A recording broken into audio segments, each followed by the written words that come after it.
ne pas jouer avec moi, sauf si la personne a la peau assez dure pour supporter les morsures, et le cœur assez solide. Même s'il est interdit de fumer ici, personne ne me dictera ma conduite. Je me trouve dans mon élément, alors qu'on me foute la paix à la fin. Irrité, mon agent secoue la tête et finit par abandonner la partie. Pas très marrant, finalement. J'avoue être un peu déçu. J'aurais voulu un peu plus de mordant afin de mieux le mener à la baguette, mais c'est dans le tempérament de Chuck. Il fuit la confrontation. Et il a pris conscience qu'il venait de frôler la ligne rouge. Aussi docile qu'un petit chiot effrayé, je le regarde faire les 100 pas au milieu de la loge. Il ne cesse de se tripoter les mains. On dirait que c'est lui qui s'apprête à monter sur scène. Ah, mon Chuck, tu me files le tournis à force. Aussi fin et léger qu'un cure-dent, il n'a rien d'un Chuck Norris. Ce trentenaire marié, avec un gosse à charge, a la phobie de la foule et se montre un peu hypocondriaque. Il ne se sépare jamais de son désinfectant pour les mains à la fraise. D'ailleurs, je n'arrive plus à en supporter l'odeur, ça me file la gerbe. Chuck marmonne dans sa barbe des choses que je ne réussis pas à décrypter. Il passe de temps à autre une main dans ses cheveux bruns afin de dégager les mèches qui tombent sur ses lunettes rondes. À titre personnel, je n'ai rien contre les binoclars, mais sur cet homme, je trouve que ça lui confère un air vachement coincé. Et ce n'est pas un a priori. Il l'est. Bien qu'il demeure un peu stressé sur les bords, Chuck excelle dans son taf depuis le lancement de notre carrière. J'ai une confiance aveugle en lui concernant la prise de nos rendez-vous, l'élaboration de notre planning, ainsi que la signature de contrats intéressants. Ce gars a du flair, un grand sens de l'organisation et du relationnel. Il a suggéré d'une main de maître toute la logistique et notre confort durant la tournée. Je pensais qu'il allait craquer sous la pression, mais non. Il m'a impressionné, et j'avoue être parfois trop dur avec lui. Cependant, la confiance, ça se mérite. Elle se gagne par les actes autant que par la loyauté.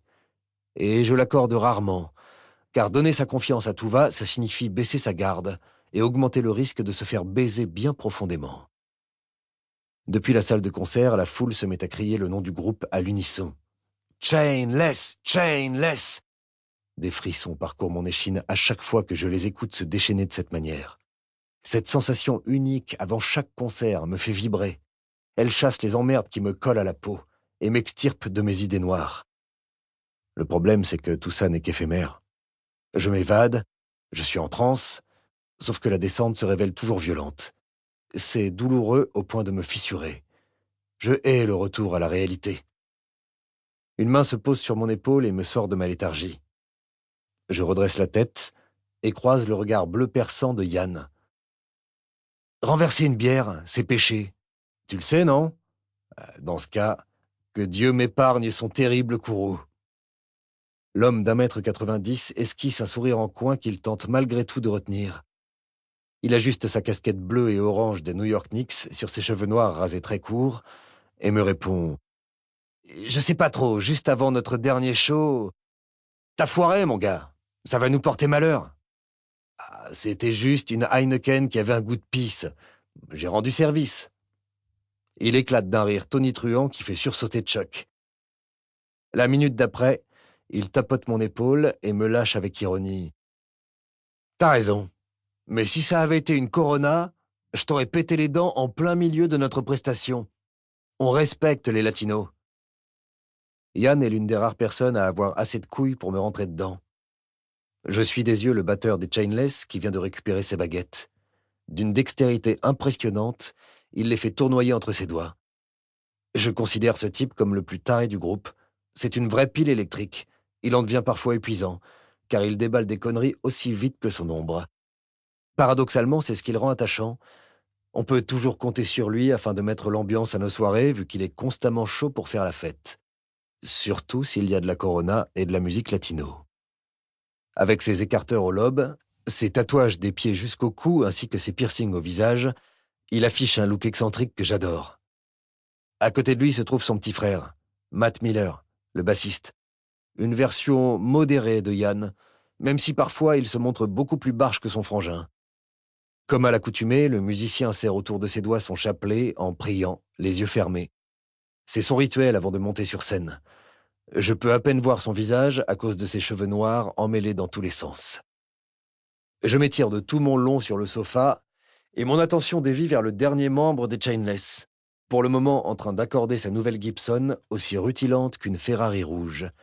Alden Hayes, le guitariste au charme dévastateur, qui peut faire mouiller n'importe quelle minette sur son passage. Lui, c'est le plus raisonné d'entre nous. Le genre à nous remettre sur le droit chemin quand on dérive. Alden est pourtant connu des médias du fait de sa réputation de coureur de jupons. Il ne s'en cache pas et l'assume. Quelquefois, pour se marrer, il va même jusqu'à mettre en scène de fausses paparazzades avec des filles à son bras, dans le but d'affoler la toile et de piéger la presse people qui se fait un malin plaisir de cracher sur notre dos dès qu'une occasion se présente. Ça marche à tous les coups. Son visage arbore des traits angéliques, soulignés par ses cheveux blonds mi-longs qui tirent presque sur le blanc. Seuls ses yeux noirs peuvent trahir la luxure et l'esprit de rébellion qui l'anime, sous ses airs de mec modèle et vertueux. Ce gars, c'est mon meilleur pote. Je connais ses faiblesses, il est au courant des miennes. Il peut me démolir s'il le souhaite. Et inversement, je peux l'anéantir en m'attaquant à ses plus grosses failles. Les risques d'avoir un meilleur ami. Lui et moi, on traîne ensemble depuis le lycée. Notre passion mutuelle pour la musique nous a tout de suite rapprochés. Puis, par un concours de circonstances, nous avons fini par croiser la route de Yann et Matt quelques années plus tard. Alden relève les yeux et me surprend en train de le fixer. Une moue amusée s'invite sur sa face et il me lance « La voix de Chester Hanson est-elle prête à en découdre ce soir ?»« T'as pas idée » répliquai-je, le regard animé d'une lueur d'excitation. Parolier et chanteur principal du groupe, je suis celui qui apparaît le plus sur le devant de la scène, bien que je sois surtout connu grâce à mon florilège de frasques. Les gars me laissent le champ libre pour l'écriture de nos chansons. Ils savent que c'est mon point fort. J'ai toujours de l'inspiration, des choses à revendiquer et à dénoncer. Ça fait maintenant 3 ans que les Chainless se sont formés. Avant d'être connus, nous jouions dans plusieurs bars situés sur le Sunset Strip, une artère très réputée de Los Angeles, avec l'espoir de nous faire repérer. Aujourd'hui encore, si des gens veulent percer dans le rock, c'est ici qu'il faut se donner rendez-vous.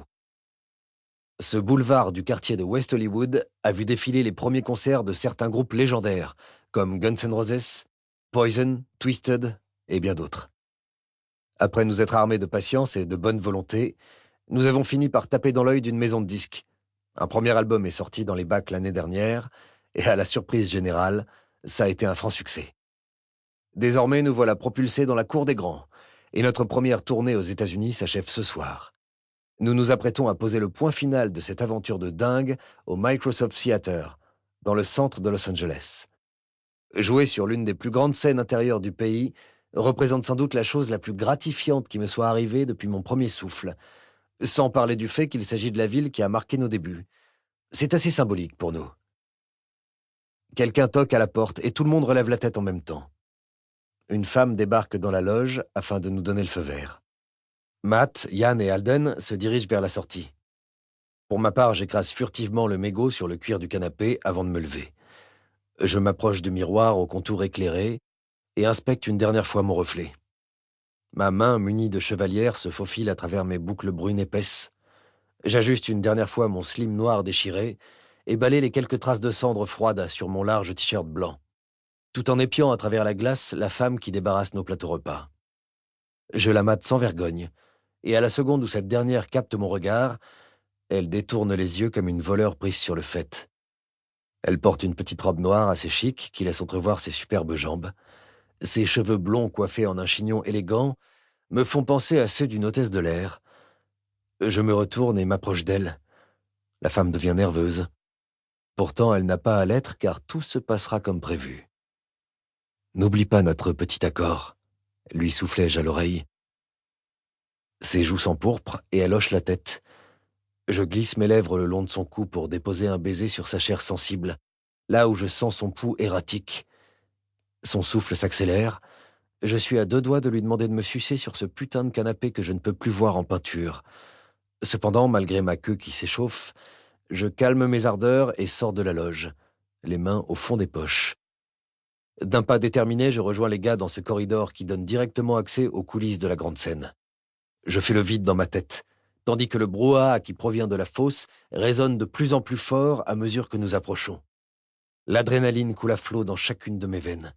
Les battements de mon cœur s'emballent. Les membres de notre équipe technique effectuent les derniers... Para seguir escuchando este audiolibro gratuitamente, haz clic en el enlace de la descripción y podrás escucharlo completo sin coste gracias a la prueba de 30 días de Audible.